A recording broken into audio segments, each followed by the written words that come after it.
Well, in this lecture, we're going to find volumes of revolution using the shell method.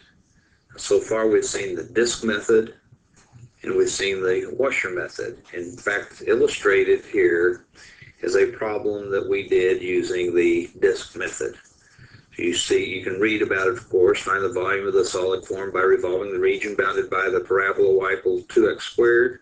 The horizontal line y equals 0, which is the x-axis, and the vertical line x equal 2, and we're rotating about the y-axis. Now, when we use the disk method or the shell method, we draw a representative rectangle in the region that we're going to revolve, and that rectangle, if you will, is perpendicular to the axis that we're rotating about. So when we rotate that, we either get a flat disc, a short disc, or a short washer. And the width of that representative rectangle that we've drawn here is infinitely small, and that's the reason we're calling it dy. Actually, in the literature, you'll see that delta y, but we're just going to use, because we're thinking infinitely small, we'll call it dy. And in this case, when we rotate, since that rectangle doesn't touch the axis, it rotates away from the axis, and so there's a hole in the middle, and it leaves a washer. So this is and what we needed to know in this case is when we calculate the volume of that washer, we need to know the volume of the disc without the hole. So we needed the radius of the disc without the hole, and the radius is from the y-axis to that outer edge where x is equal to 2. And then we needed to figure out what the volume of the hole is, and we're thinking of the hole as a missing little disc, and so we needed to know the radius of that disc, and that radius, of course, is defined by where the rectangle does not go to the y-axis, and so that distance is x. See, that's this to this position, and that's an x value. Well, we used the fact that y was equal to 2x squared to find out on the graph what x value that is. So we just solved that for x, and we got the square root of y over 2. So the x value, this distance over here, is actually the square root of y over 2. That is the radius, if you will, of that middle, of that missing part of the disc, the hole in the washer. And here's the calculation we did. I don't want to go into any more detail than what we've done here. I'm just trying to remind you. Now, again, the fact that we drew that rectangle perpendicular, if you will, to the axis of rotation, that is, the small dimension is parallel with the axis of rotation, or we can think of it being, the whole thing being perpendicular, just as you see in the diagram. Now, let's go about this a little differently. And this is where the shell method comes from. Okay, so I'm just going to give kind of the same diagram that we've got over here, or at least close.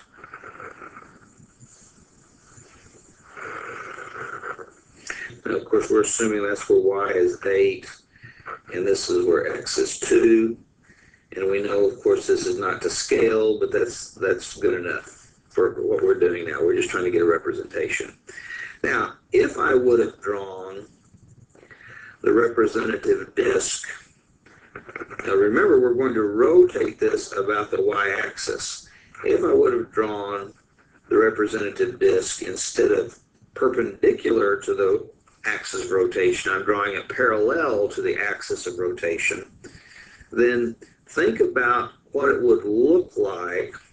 And we know the figure that we're going to get, say the solid we're going to get looks like this, but think of what this strip would look like as it rotated about the y-axis.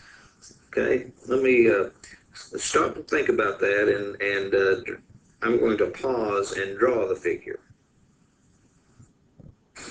Okay, that's the shape that we would get, a cylindrical shell. Now, of course, remember, in this case, this distance right here, that width of that rectangle is dx. And if you can imagine then, that's the part, see, imagine here is the top of that rectangle, and it's rotating, it doesn't really matter which direction. It's this dimension between the inside and the outside of that shell that's the dx. See, that's that dimension right there. Right across here is dx. Now, the height of this shell, okay, this height right here, how high is it? Well, that's defined by this height right here, isn't it? And that's a y value, which is 2x squared. So this height's 2x squared.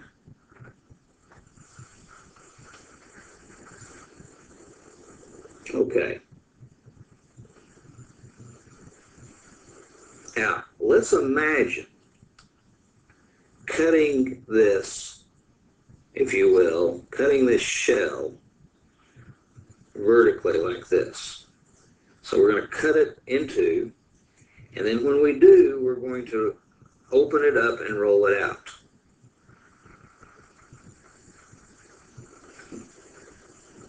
Now, if you can imagine then, what that's going to give us is a slab.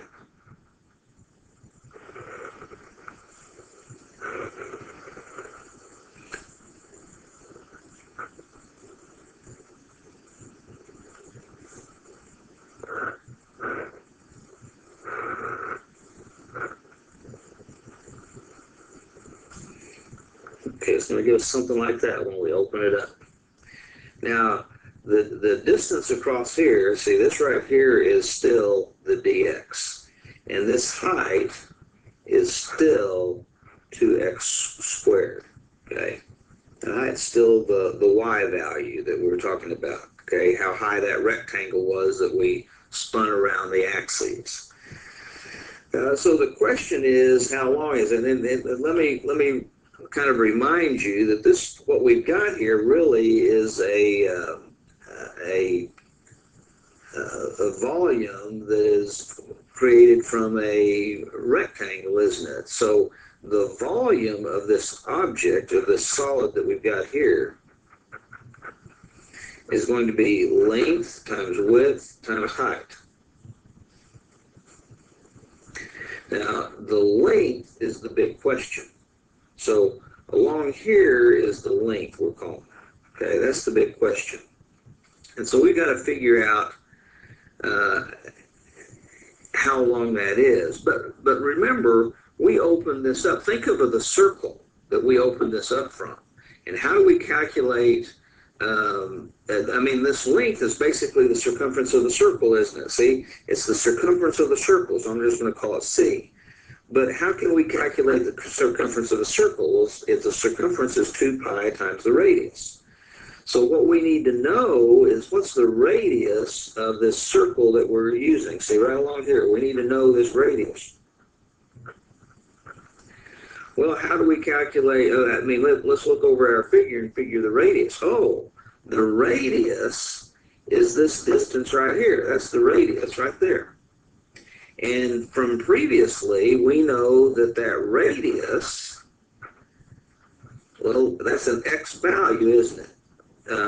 That's an x value, excuse me. And it should be from the top right here. That's really where we're measuring from. It's the same distance. So we want to know the distance from this position to this position. And we're on the graph, where the x value of the graph. And so as we did before, we end up with x being, well, we'll just leave it as x. Let's just call it x. I'm sorry. We could solve it, but here's the issue. We don't really want to write that in terms of y, and here's the reason that I say that. Is over here when we're calculating this volume, well, so we can say, we can say the circumference is 2 pi, and the r value is really an x amount. So that's the important piece here. Okay, so when we calculate this, the volume of this slab, well, the length is the circumference of the circle, which is 2 pi x, and the width, well, let's actually put the width out here. The width is dx, and the height is 2x squared. The height is 2x squared, okay? And so all together, what does that give us? 4 pi x cubed dx? 4 pi x cubed dx. Now that's the volume of that one slab, and that slab is infinitely thin because it's the shell that we created by rotating an infinitely narrow rectangle all the way around the y-axis. So if we add up the volumes of these slabs, which would be adding up the volumes of all of the shells that we could create, as we let this rectangle move out, we've got shells within shells within shells within shells. So you would just have a whole bunch of shells stacked into the figure that we've got up here. Then to find the volume of our solid, all we need to do is add up all the volumes of each of these shells, hence each of these slabs. Now, where are we starting these shells? Well, that is, where are we starting the rectangles and where are we moving the rectangles? Well, this time we're moving the rectangles along the x-axis. As above, we let them move up and down the y-axis, didn't we? But as we let them move along the x-axis, then the smallest x that rectangle is going to be at is 0, and the largest x that rectangle is going to be at is 2. So we're moving those rectangles this way, and that creates shells within shells within shells. Some shells have a real small radius, some shells have a big radius out of the outer edges. And what is it we're integrating? Well, we're integrating 4 pi x cubed dx. And this dx is the reason I didn't want to solve for y up here, okay? Well, this ought to be pretty easy for us to do. I mean, we can easily factor out the constant 4 pi, so we're integrating from 0 to 2 x cubed dx. And of course, the integral of x cubed is 1/4 x to the 4th, and we would evaluate that from 0 to 2. And as we go through this, we would end up getting 4 pi times, let's see, we'll put a 2 in, we would get 16, but that's divided by 4, so we'd have a 4. Put a 0 in, we'd get 1/4 times 0 to the 4th, which is 0. So we end up with 4 pi times 4, which is 16 pi, and of course that's exactly what we got previously. So actually, in this case, the shell method was a little easier. We just needed a way to think about it. It was easier because the integration was easier, if you recall. There was not as much to do. So that's the idea of the shell method. Well, of course, we want to continue this with another example or two, so that's where we'll head now. Next page, we'll look at another example. Okay, here's our second example.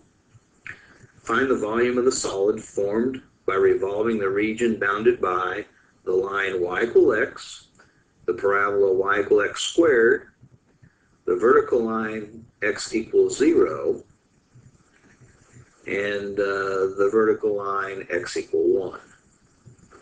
So let's stop and quickly sketch this. And again, I'm not interested in being absolutely precise. I just need some kind of look at the graph. Now, y equal x squared, of course, is a parabola. And without a whole lot, let me think of this as where x is equal to 1. We'll say this is where y is equal to 1. And of course, when x is 1, y is 1. In fact, that's a point that this parabola and this line share, isn't it? Now, the parabola looks like this, if you will. Well, I got a little carried away there. Not quite that vertical in that position. And then the straight line y equal x looks like this, doesn't it? And so they intersect at that point, and we're not supposed to go beyond x equals 0, which would be the y-axis, and we're not supposed to go on beyond the line x equal 1, so there's nothing other than the region that we've drawn there. Okay, now, let me point out to you that we can do this in either the shell method, using either the shell method, which we just saw, or the washer method. Either method would work. Now we're rotating about the y-axis. So let me point out how we would know which method we're using here when we draw a rectangle. So what we want to know, we're going to rotate about the y-axis. If we draw a rectangle that is perpendicular to the y-axis, okay, and then that would be, this dimension is dy. If we look at that type of rectangle that we rotate, of course it's infinitely small, then that's going to create a washer, isn't it?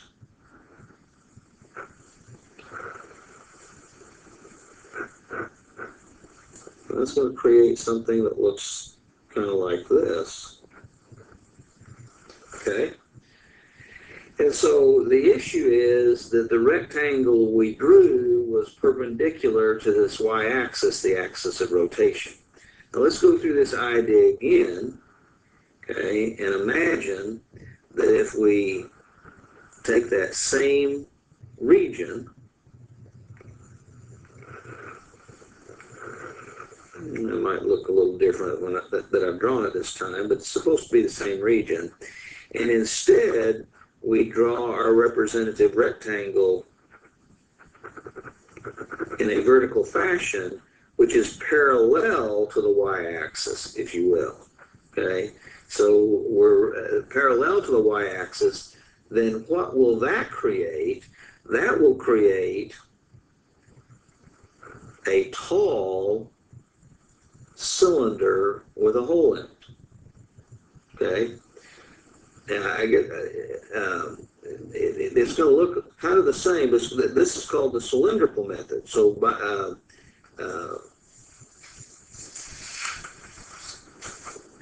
I'm sorry here, I'm trying to draw and talk at the same time, not doing too well. Now, of course, this dimension right there, that dimension is the dimension I'm talking about here. So I've drawn it a little too tall, I guess. Let me, in fact, start over. Let me, yeah. I apologize. We're going to get a thin cylinder where this is wide up here.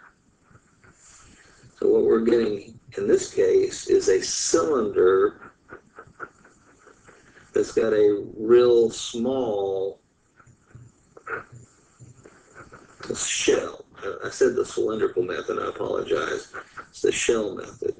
So here we're getting a real skinny, I can't draw it skinny enough. The wall of that is infinitely thin. Say it's infinitely thin. But we get this cylinder. So we're going to cut that in two and spread it open. And when we spread it open, then we get a slab. Okay, so we get something that looks like this when we spread it open.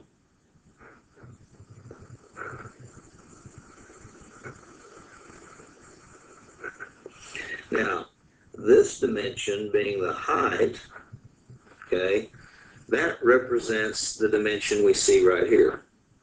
That's this distance right here. So that's, okay, well, how do we calculate that distance? Oh, that's a little bit more work, isn't it? Because that is, it's bounded at the top by the line, x, and it's bounded at the bottom by the parabola, x squared. So if we take the top yx and subtract the bottom y, x squared, then that's actually that height, okay? That's the height we're talking about there. Now this shell is infinitely narrow, and we talked about that before, okay? This is that x minus x squared, the height, okay? We talked about this shell before, this width across here, that the wall of that shell is infinitely small. And the wall of that shell corresponds to the width of this infinitely narrow rectangle. And since that width is along the x-axis, we call that dx. So right along here is dx. That's that wall, dx. Now the length of this slab is the same as the circumference of the shell. So just think of the circle. Think of this, since that's infinitely narrow wall, just think of the circle that creates at the base. And the way we calculate the circumference of a circle, once again, is 2 pi times r. Now that r value is actually this distance right here. And that's an x value. See, that's the r value, that's an x value. So we call this circumference 2 pi times x. And that x value depends on where we are with the particular word. See, the x's are moving from 0 to 2, so it depends on, that's the variable part. It depends on where that rectangle is, and we're saying that rectangle is at the value x. Okay, so now the volume of this cylinder, this slab, the volume of this slab that we've cut, from which we've cut open the shell, is the length 2 pi x times the width times the height. We'll say times the height, which is x minus x squared, and then times the width, which is dx. So that's the volume of the slab that we get from cutting open the shell. Okay. So the volume of the solid is add up all shell volumes. And shell volumes are nothing more than slab volumes. And so we get the volume of the solid by applying integration. Now, the shells start when x is equal to 0. That's a real small shell, and they stop when x is equal to 1. So it's this x value and this x value. We're integrating from 0 to 1. And what are we integrating? We're integrating the volumes of all the slabs. See, we're adding up all those volumes. Well, we just calculated, we just saw over here, the volume of a single slab is 2 pi x times x minus x squared dx. That's the volume of the single slab. So it's now a matter of simplifying this integral that we've got to deal with. And notice we've got a constant of 2 pi that we can factor out and leave behind the factor x and distribute it. So we end up x times x is x squared minus x times x squared, which is x cubed. So that's the integration that we need to actually do. Well, we get a 2 pi on the outside. When we integrate x squared, we get 1/3 x cubed. And when we integrate x cubed, we get 1/4 x to the 4th. And we need to evaluate that from 0 to 1. Okay. When we replace x with 1, we get a 1/3 minus a 1/4. When we replace x with a 0, we get a 0 minus a 0. So the volume ends up being the value of 2 pi times 1/3 minus 1/4. And with a little calculation, it's not that big a deal. 1/3 minus 1/4 is actually 1/12. So we end up with pi over 6, and of course here we're talking about cubic units again. Cubic units. So that's the process one more time. And the big issue here is we could have done this either way. If we make our rectangle perpendicular to the axis of rotation, in this case we get a washer. If we make our rectangle parallel to the axis of rotation, then we've got a real thin wall. See, the washer, if you will, has a big width because the width is the size of that rectangle's length. Okay, but in the case of a washer, so it's wide in here. See, it's wide. That's that distance across here that we're talking about. In the case of a shell, That is, when we have our rectangle vertically in this case, then the wall of the shell, if you will, is this dx, and that's infinitely small. So it's a paper-thin wall. It's just like taking a piece of paper and rolling it up, if you will. It's a paper-thin wall. So although my figures don't make it real clear because I can't draw infinitely narrow, it's a different kind of shape altogether. Well, I think we probably need to look at another example. So we'll pause as I set that up. Pair example 3. Find the volume of the solid formed by revolving the region bounded by y equal x, that's a line, y equal 2 minus x, that's another slanted line, and the horizontal line y equals 0, which of course is the x-axis. This time we're revolving about the x-axis. So let's do a sketch of this region. Well, let's say here's where 1 is and here's where 2 is. So let's say roughly here's where 1 is, here's where 2 is. Okay, and of course y equal x would run a line like this, and I'm just going to dash in here because we're not going to need it all. And y equal 2 minus x, well, when x is 0, y would be equal to 2, which is up here. When x is 1, y would be equal to 1, which is right there. And when x is 2, y would be equal to 0, which is there. So we're talking about this part. Of course, the line is all up here and all down here, isn't it? And of course, the line y equals 0, which is here. So it's basically a triangle. Okay?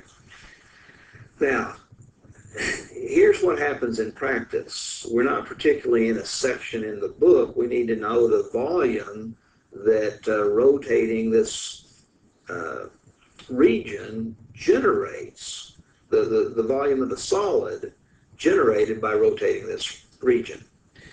Now, it doesn't tell us what method to use. So when we're rotating about the x-axis, the normal thing to do is to think, oh, well, let's look at a representative rectangle. And it's not unusual that we draw that rectangle perpendicular to the axis of rotation. But we have a little problem with this one.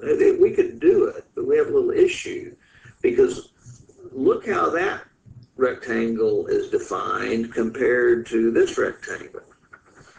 See, as we move these rectangles across here, then something funny happens when we get to x equal 1. The top of the rectangle is defined by a different curve, by a different line. And so that means the calculation can't be the same all the way across because we need to know the height of that rectangle no matter what we do. So this is not a good representative rectangle, not a good choice.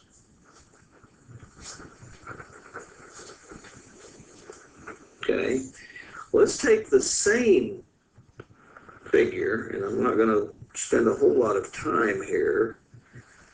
We'll just say it looks like here's 1. So let me just sketch this in real quickly. Okay, and this is where 2 is, and this is where y is 1, y-axis, and of course x-axis. Now remember, we're rotating this about the x-axis. Keep that in mind. It's going to be kind of a strange shape, isn't it?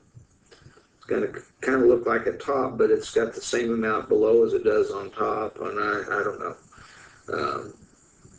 I don't know that I can draw that.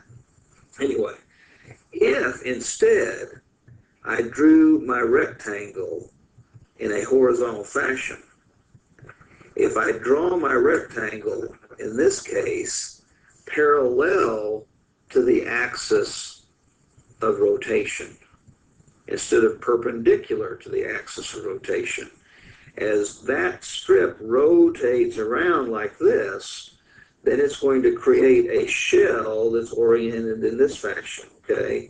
This distance, okay, is the same as the distance we're talking about here.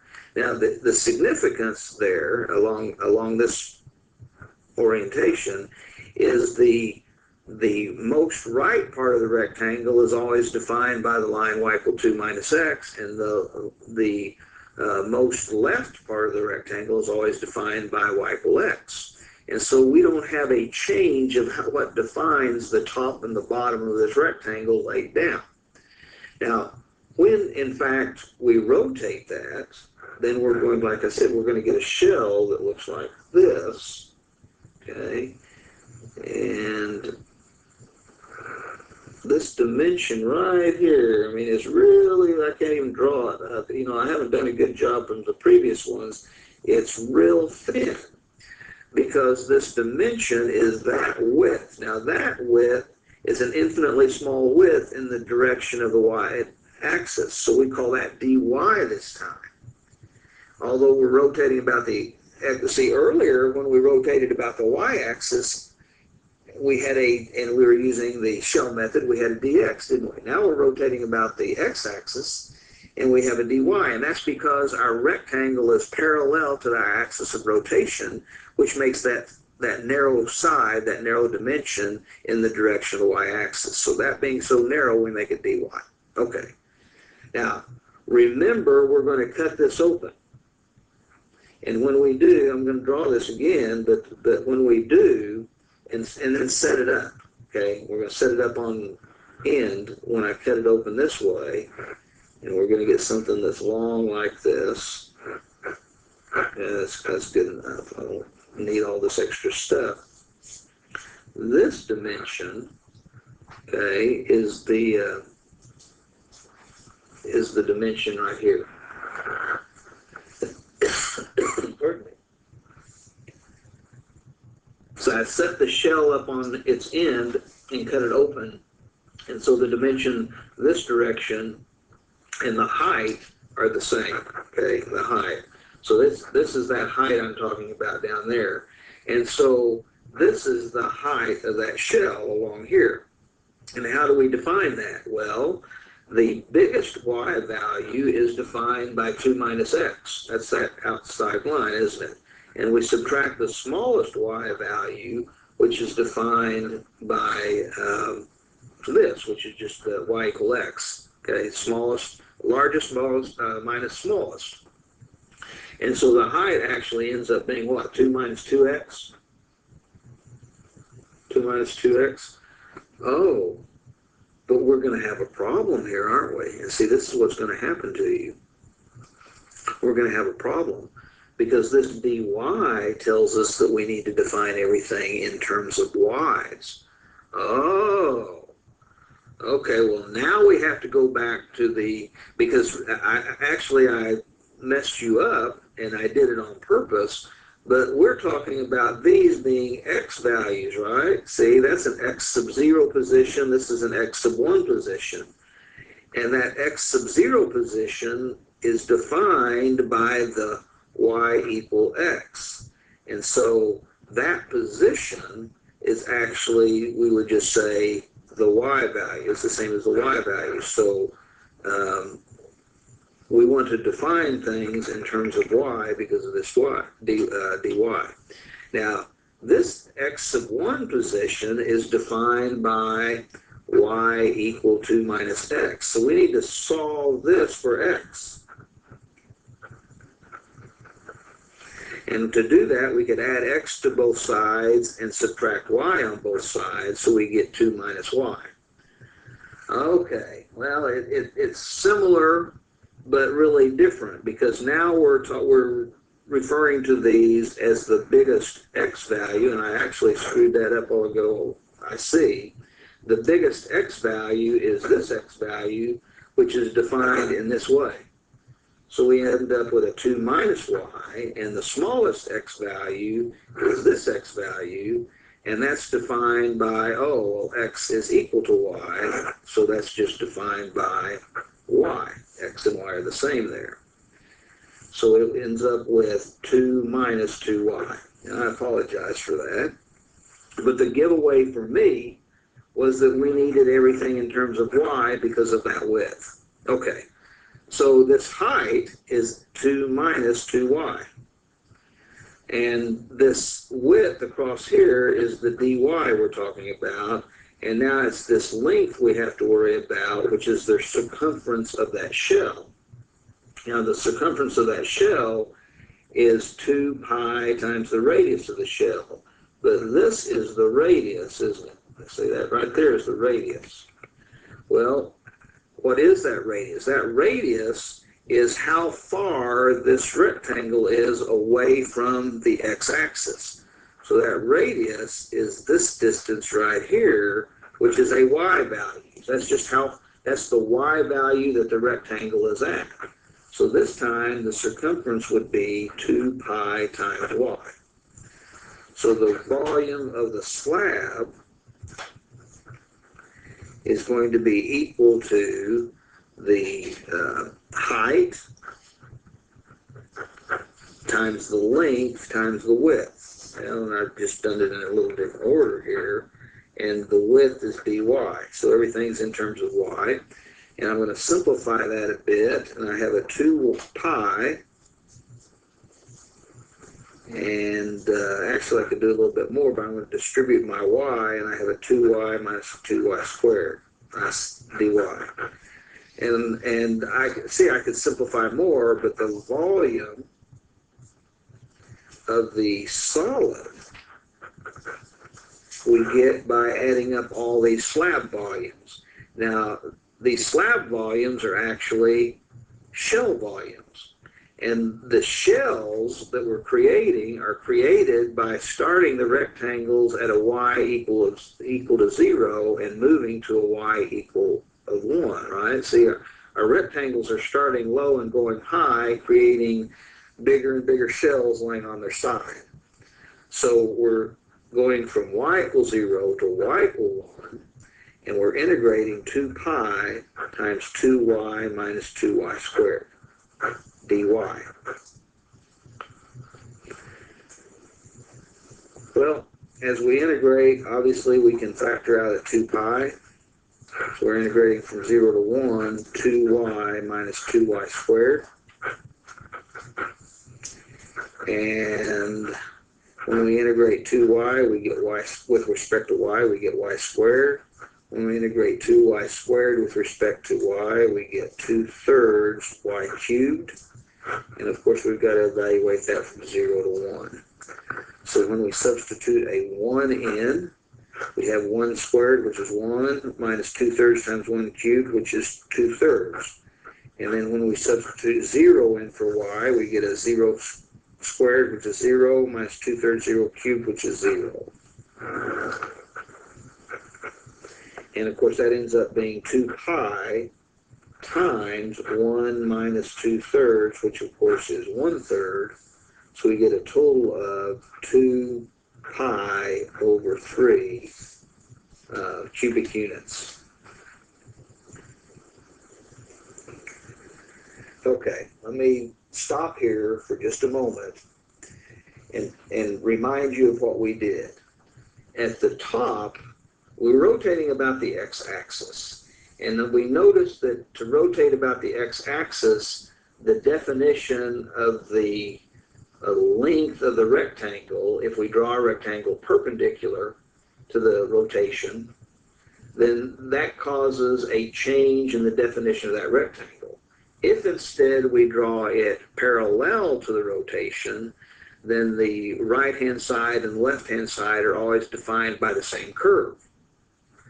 But if we make it parallel to the axis of rotation, which is the x-axis here, then the thin part of that rectangle is along the y-axis, and that's why that's dy. So our integral is going to be completely in terms of y. So when I want to know this x value, when I want to know to figure out the length of this rectangle, I need a couple of x values. But we have to write those in terms of y. And so this outside x value came from the original equation of y equal 2 minus x. We had to solve that for x. And this smaller x value, okay, remember, we need to have it in terms of y, but it comes from this equation where that is. And so that solved for I say solve for y, I meant solve for x because we need it to be in terms of y. So we need to know what that x is in terms of y, and that's x is equal to y. So again, remember what that did. That told us this height. See, that was how long the cylinder is over here, and when I set that up on its side, that's the height that I've got right here. And so that was again, it was the largest x value, which was defined as 2 minus y, subtract the smaller x value, which was just defined as y, and that's where the 2 minus 2y came from. So that ended up being the height, and we've got to go back to the circumference and so on. So it's an easy idea. I just almost led us astray. Okay, I think we've got another example after this one, so let me pause to set that up.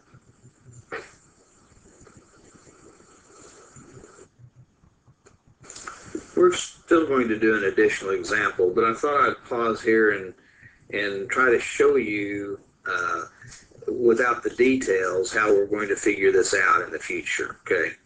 And because I'm afraid I've botched a couple of them and not made it sound real clear, but it is. So suppose we've got some region. I haven't even shown the region.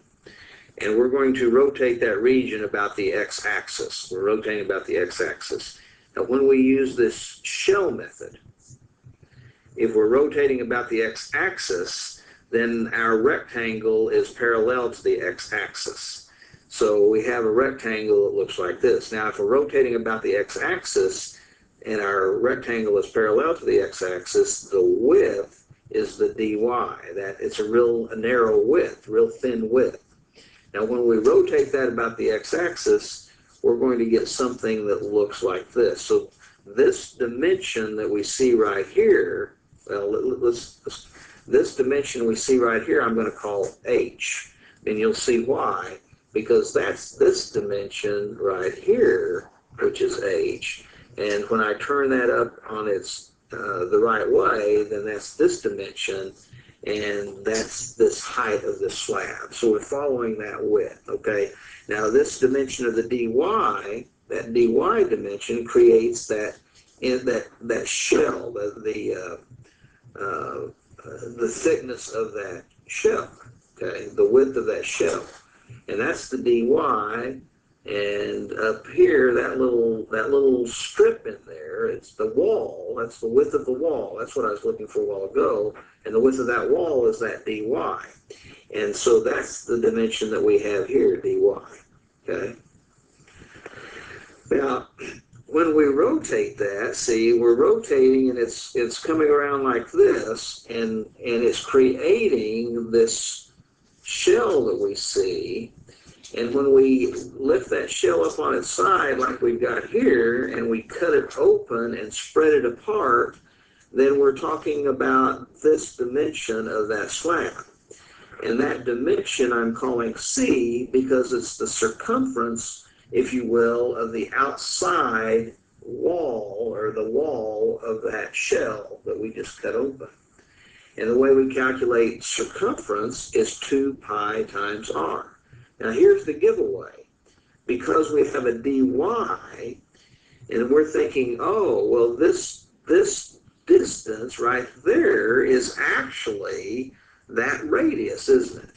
See, it's the distance from the x-axis here to that wall, and that's what's rotating, and that's the distance r. And a vertical distance is measured in terms of y. It's where we are with y. So we'll always have a 2 pi times y for the circumference if we're rotating about the x-axis. Now, to do the volume then, we integrate from A to B, but well, just a minute and I'll tell you. These A to B are y values because we're moving that strip from one y value to another y value. We're moving those vertically. So we have a beginning y value and a ending y value, and we're integrating the volume of the slab. Well, the volume of the slab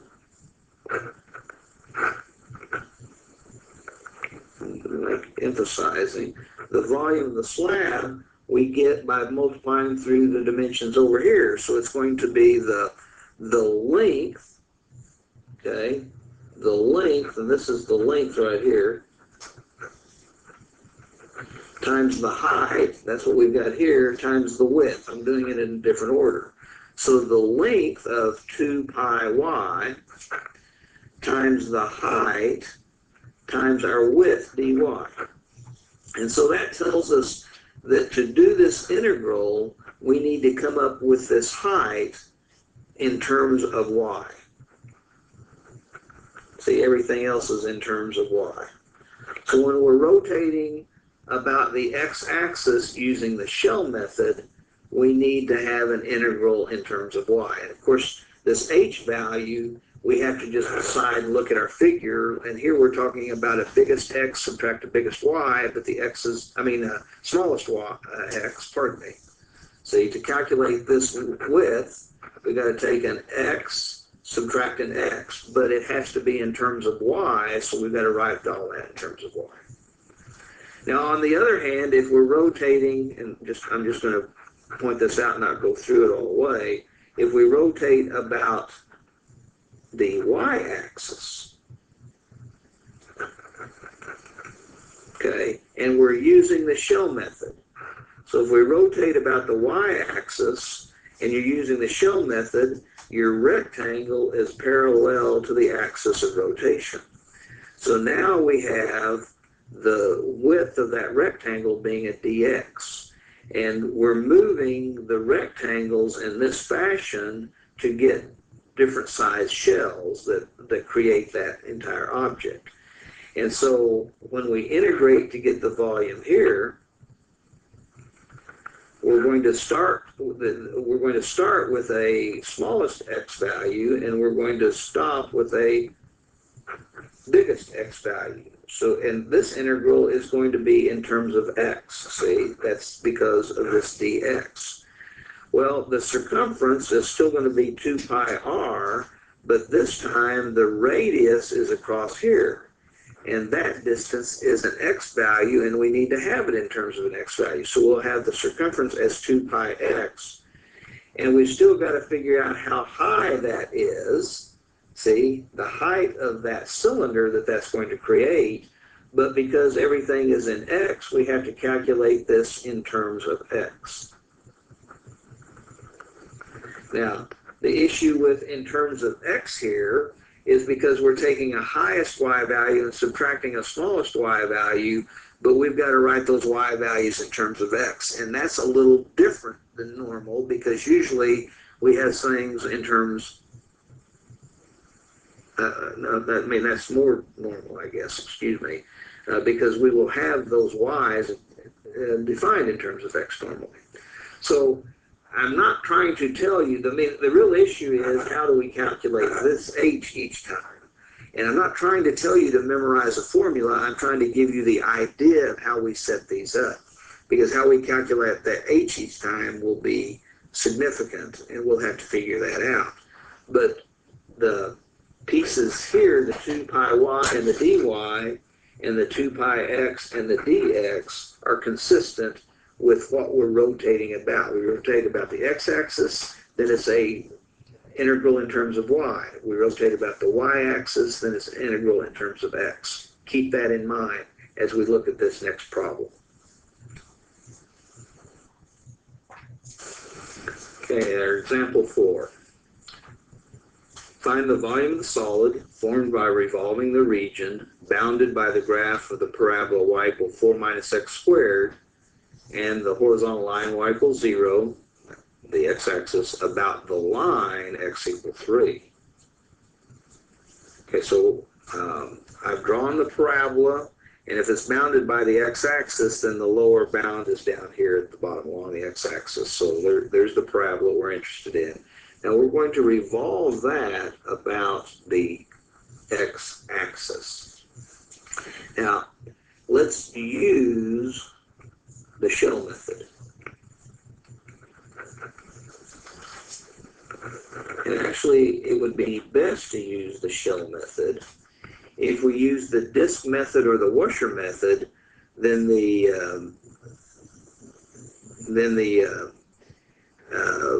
rectangle we draw will be perpendicular to the axis of rotation.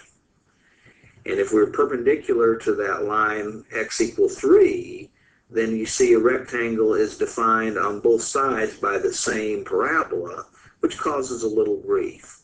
If we use the shell method, the representative rectangle that we draw is parallel to the axis of rotation.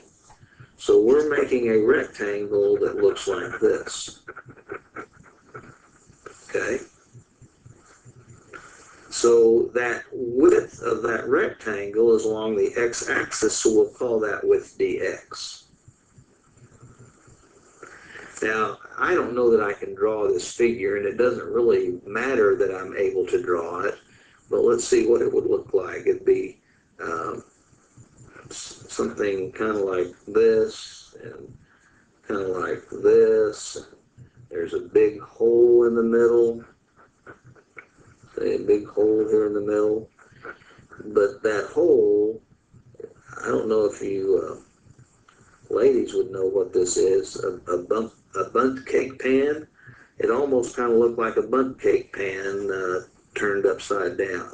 See, that's kind of what it looked like.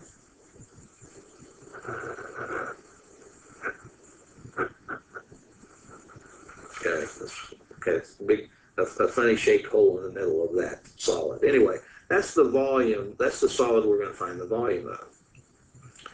Now, I'm thinking of, again, when I make this rotation, I say I know my integral. So I know my integral is going to be an integral in terms of x because the way I had to draw, when I'm using the shell method, my rectangle is parallel to the axis of rotation. So in this case, the small width is an x length. Okay, it's a change in x, an infinitely small change in x. So this is a vertical shell that I get, and it's going to be a shell, so it's going to be the same height as that rectangle, representative rectangle I have here. And it's going to be real wide because we're rotating it around that line x equal 3. So a big shell, okay? But this dx length is a real tiny, it's the width, okay? It's, if you will, it's the width of that, the thickness of the wall. See that rectangle, the width of that rectangle is the thickness of the wall. And when we cut that, then we're going to have a slab. Okay, so we're cutting it this direction, okay, and open it up, so we're going to have a real long slab here. Now, real long slab, okay, just get the idea. Now, the height of this slab right here is this height, which is the same as this distance right here, isn't it? Okay? And the width of this is dx. We decided that to begin with. And this length, being the circumference, is 2 pi times the radius, but in this case the radius is the x value. See, every time we draw a rectangle, that's at a particular x value, isn't it? It's at a particular x value. So 2 pi times the radius, and that radius is whatever x is. Okay? Now, oh, I lied. What is the radius? The radius is not the x value. The radius is this distance, isn't it? Aha! This is even a little more worrisome, okay? So it's 2 pi times r, but how do we calculate r? Well, r is always going to be the distance between x value and 3. And 3 is always bigger than the x value, so the r is actually 3 minus x. So this is where x is, This is where 3 is. What's the distance between those? Biggest number subtract smallest number, 3 minus x. So our circumference here, or the length of this, is actually 2 pi times 3 minus x for our r value. Okay. So we don't try to just use formulas all the time. So the volume of the solid we're going to create by integrating the volume of the slabs, which is the volume of the shells. See, actually the volume of the shells, and the volume of the shells is the same as the volume of the slab when we cut that shell open. And so we've got to say, okay, how do we calculate this, and how are we creating those shells? Well, those shells are created by moving that rectangle along x values. And so we're going to start at the x value -2 here, and we're going to stop at the x value +2 here. That's the only places those rectangles are going to be. Okay? When we rotate those rectangles, we create a lot of inner shells. Now, the volume of the slab is going to be this circumference, 2 pi, so the length, 2 pi times 3 minus x, times the height, that's this amount that we haven't figured out yet, times the width dx. So that's the reason this has to be in terms of x, and this has to be in terms of x, and we already have that x. So how do we calculate height? Well, height here we see is the same as this value, and that height is actually a y amount, isn't it? And that y amount is, in fact, 4 minus x squared. We've got to write it in terms of x squared. So this is an integral from -2 to +2 of 2 pi times the 3 minus x, replace h with 4 minus x squared, and dx. And that integral will calculate it for us. And we can go through that. I mean, how would I do it? I tell you exactly what I would do, and I'll let you finish it. I would factor out the 2 pi, okay, and then I would multiply together the 3 minus x and the 4 minus x squared. And when I do that, I'll actually get an x cubed, you can verify this, and a minus 3x squared, and a minus 4x, and a plus 12. There's my dx. So I just go over the side and multiply that out, and of course then it's a fairly easy issue to do that integration. And I tell you what you should get if you want to check yourself is 64 pi. Okay, well, I hope that this has been helpful, and of course you can see that the homework may bring up different kinds of issues like this one, where to figure the radius we had to make a different kind of decision than we have in the past. So I hope this will help you do your homework, and if not, then contact me and we'll go from there. Good luck.